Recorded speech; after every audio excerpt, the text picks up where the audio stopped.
పరమత సహనాన్ని పాటించకుండా ఇతర మతాలు ప్రజల మధ్య విద్వేషం సృష్టించే ప్రసంగాలు చేసేవారిని చట్టపరంగా కఠినంగా శిక్షించేందుకు వచ్చే బడ్జెట్ సమావేశాల్లో బిల్లు ప్రవేశపెట్టనున్నామని ముఖ్యమంత్రి రేవంత్ రెడ్డి చెప్పారు.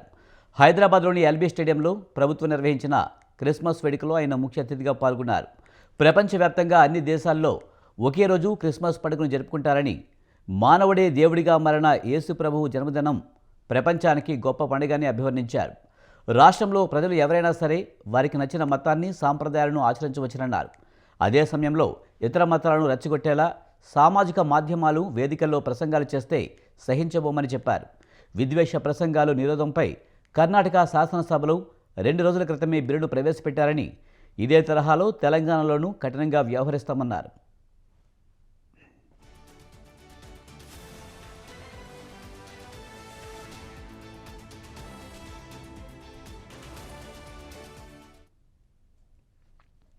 యేసు ప్రభువు జన్మించిన దైవదూతగా అవతరించిన డిసెంబర్ నెల అంటే కాంగ్రెస్ పార్టీకి, తెలంగాణ ప్రజలకు ఈ నెల మిరాకిల్ మంత్ అని రేవంత్ అన్నారు.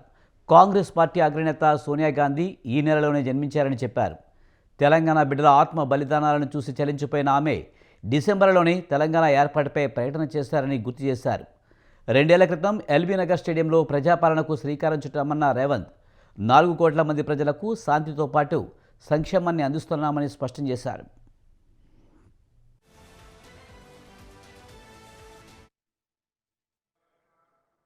రెండు వేల సంవత్సరాల క్రితం పశువుల పాకలో జన్మించిన మానవ జన్మ ఎత్తి మానవ సేవనే మాధవ సేవ,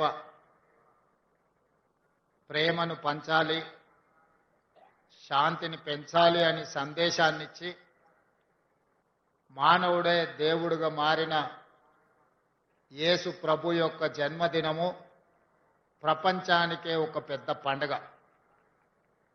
ఈ ప్రపంచంలో అన్ని దేశాలలో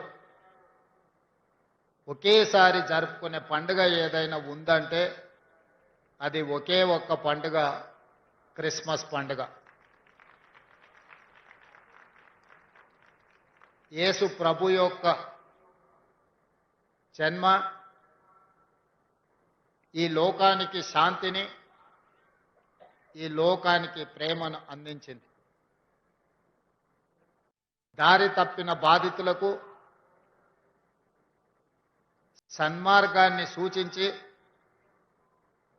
ద్వేషించే వాళ్ళను కూడా ప్రేమించేంత గొప్ప మనసును ప్రభువు మనకు అందించడమే కాకుండా నిత్యం వారి స్ఫూర్తి మనకు కలిగించి ఈ ప్రపంచమే ఒక శాంతి సందేశాన్ని అందించడానికి యేసు ప్రభువు కారకులైంది.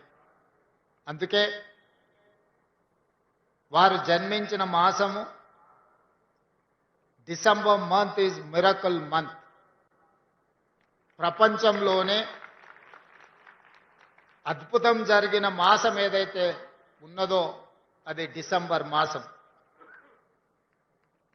యేసు ప్రభు జన్మించడం వల్ల ఈ ప్రపంచానికి ఒక అద్భుతం జరగడమే కాకుండా ఈ ప్రపంచానికి శాంతి సందేశాన్ని ప్రేమ దూతగా వారు మన మధ్యలో అవతరించి